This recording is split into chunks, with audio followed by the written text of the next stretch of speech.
This piece of equipment is a major part of his life. With it, he's become one of the world's top sportsmen with a disability, and his mobility has been greatly enhanced. Martin Braxenthaler and his ski. Or to be more precise, his monoski.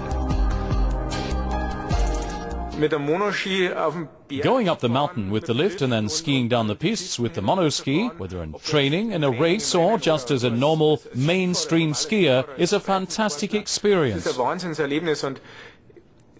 And it gives me back a lot of what I originally thought had been taken away. Being able to experience nature, the mountains and the winter in a positive, natural way. And this experience has been part of the German's life for 14 years now, since fracturing his spine in an accident at work. Just 3 years later, he was already skiing for the national team. He's his own hardest taskmaster. A look into the world of Martin Braxenthaler. A monoski's got to fit as well as skiing boots do for a normal skier.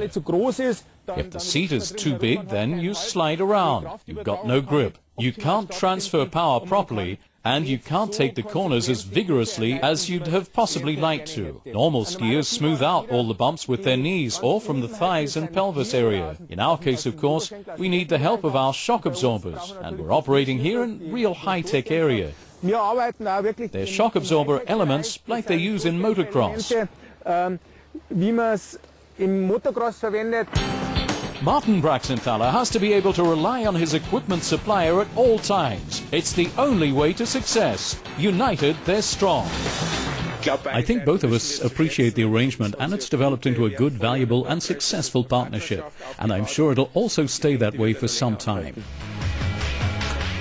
Whenever his ski is being fine-tuned, the trained mechanic is usually on hand, giving advice to his colleagues and sometimes helping out with the required tricks. A man passionate about his calling. Competition day, alone with his thoughts and his monoski. His task now to deliver a top performance right on cue. Success can only materialize later if all preparations are completed 100%. You make sure that you're at the start around 20 minutes ahead of time, and then find a quiet corner and focus yourself again. You get warm and limber up a bit, and just make sure that you're fully concentrated. Then you try to put all your energy into it. As he did in Turin in 2006. After failure in the first competition, the 37-year-old kept his nerve and pulled out all the stops, winning gold in the Super G, Giant Slalom and Slalom, making him the best German Paralympian at those Winter Games. The secret of his success? If things don't go well in the first event at a major meeting, to take the positives from it and then go back to the start confident and sure of yourself, and perhaps to have the ability to take the positives from a defeat or a supposed defeat and to come away from it even stronger. Combined with discipline and talent, it's precisely situations and experiences like these that make Martin Braxenthaler so good. In Whistler, Canada in 2009, he won his 8th World Cup. The dress rehearsal for the upcoming Paralympics had thus gone well.